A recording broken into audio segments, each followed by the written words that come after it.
ఇవాళ ప్రపంచ మీడియా అంతా మాట్లాడే విషయము మీకు అమెరికా అధ్యక్షుడు డొనాల్డ్ ట్రంప్ గారు భయపెట్టారు. కొన్ని దిగ్గజ దేశాలను బుల్లింగ్ చేశారు. వాళ్ళు భయపడిపోయారు. ఇమీడియట్గా రష్యా వద్ద ఆయిల్స్ కొనడం అనేది వాళ్ళు మానేశారు. మీరు ఎన్నో వార్తాపత్రికల్లో టీవీ ఛానల్స్లో కూడా ఈ వార్తలు వినే ఉంటారు. మరి ఇది ఎంతవరకు నిజము మీరు ఆలోచించారా? ఎందుకంటే ఇవాళ భారత్ లాంటి దేశానికి రష్యన్ ఆయిల్స్ అనేది చాలా చాలా ముఖ్యం. మనకన్నా చైనాకు చాలా చాలా అవసరం. సో వీళ్ళు కొంటూనే ఉన్నారు కదా. మార్గము ఏమిటి? ఇప్పుడు చూడండి, రాజ్ నెఫ్ట్ అని అంటారు, అలాగే లూక్ ఆయిల్ అని చెప్పేసి రెండు రష్యా దిగ్గజ సంస్థలు. వీళ్ళ వద్దే భారత్, చైనా, టర్కీ లాంటి దేశాలు చమురు కొంటారు. వీళ్ళు చాలా పెద్ద సంస్థలు.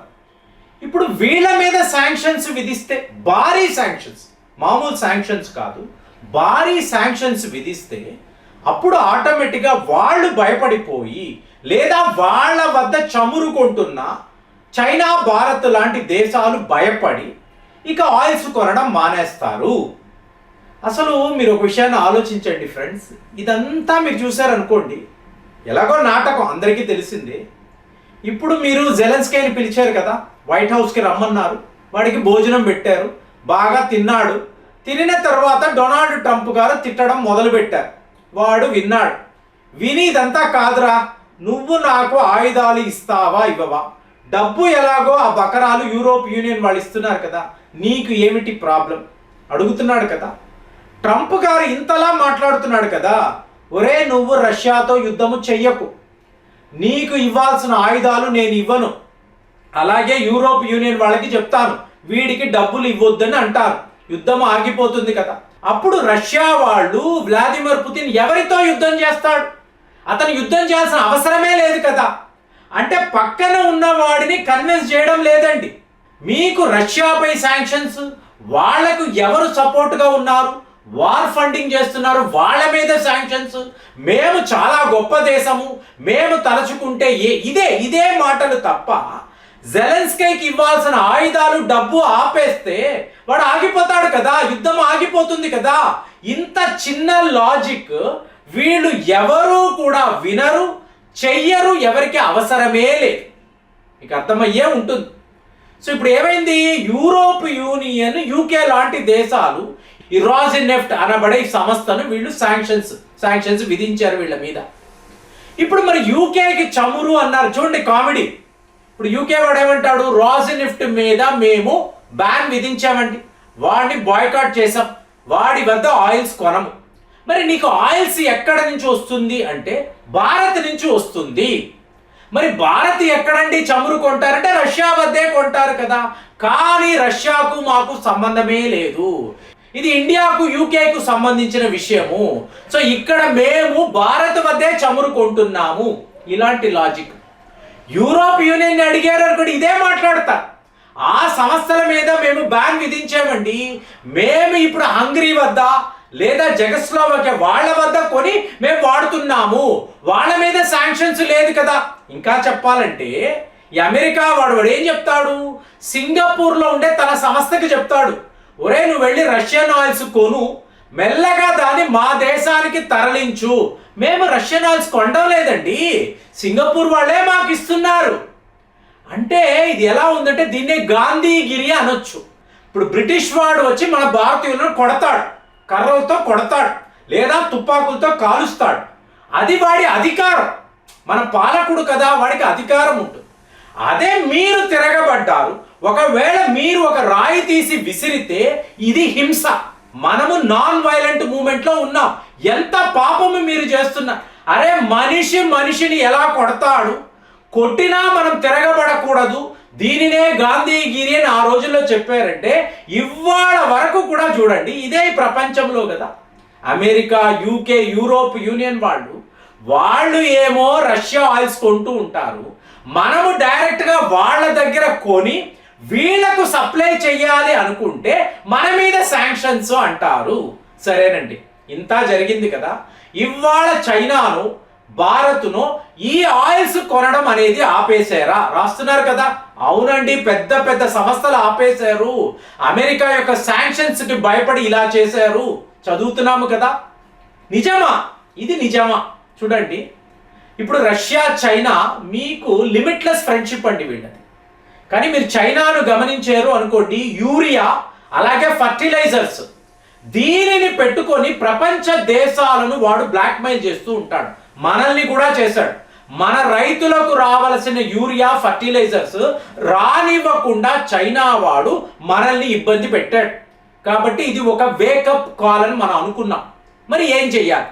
సో మోదీ గారు అయితే 35,440 కోట్ల రూపాయలు నేను బడ్జెట్ శాంక్షన్ చేస్తున్నాను రైతుల కోసం, డైరీ ఫార్మర్స్ కోసము. మీరు ఒక మంచి మిషన్, ఒక మంచి ప్రోగ్రామ్ మేక్ ఇన్ ఇండియా మొదలు పెట్టండి. 34,000 కోట్ల రూపాయలండి మన బడ్జెట్. సో ఇప్పుడు మిత్ర దేశాలు ఎవరు? చైనా వాడేమో మనల్ని బ్లాక్మెయిల్ చేస్తున్నాడు, పదండి. రష్యన్ ఆయిల్స్ అన్నారు కదా, కొనవద్దు అన్నారు కదా, మనము భయపడ్డాము అన్నారు కదా. అదే రష్యా వద్ద రష్యాలోనే ఒక కొత్త యూరియా ఫ్యాక్టరీని పెడదాము. అంటే మీకు అమోనియా న్యాచురల్ గ్యాస్ కావాలి కదా. రష్యాలో మీకు ప్lenty ఆఫ్ రిసోర్సెస్ ఉన్నాయి. మనము ఏకంగా అక్కడే వెళ్ళి కొత్త ఫ్యాక్టరీని పెడదాము. చైనా వాడిని తన్ని తగలేద్దాం. ఇంకొక దేశాన్ని ఎంచుకోవచ్చు కదండి. యూకేతో ఫ్రీ ట్రేడ్ అగ్రిమెంట్ ఉంది కదా, లేదా మీరు ఆస్ట్రేలియాతో ఇలాంటి ఒక ఒప్పందం చేసుకోవచ్చు కదా. మళ్ళీ మీకు రష్యా ఎందుకు? రష్యా వద్దకే ఎందుకు వెళ్తున్నారు? ఇదే స్నేహం, ఇదే రిలయబిలిటీ, నమ్మకము. సో నిన్న కూడా మోదీ గారిని కాపాడిన పుతిన్ అని చెప్పాం. ఏంటి? పుతిన్కి భారత్కు ఉన్న ఫ్రెండ్షిప్. ఈ డిసెంబర్ నెల వస్తాడు. ఆయన వచ్చేటప్పుడు ఇంతంత పెద్ద ట్రేడ్ ఒప్పందాలు, ఇప్పటి వరకు భారత్ రష్యా అంటే డిఫెన్స్ కు సంబంధించిన ఒప్పందాలే. 2022 నుంచి ఆయిల్ ఒప్పందాలు. ఇవాళ మనం ఏం మాట్లాడుతున్నాం? ఫర్టిలైజర్స్ రష్యాలోనే తయారు చేసి అక్కడ నుంచి యూరియాను భారత్కి మనం పంపించుకుందాం.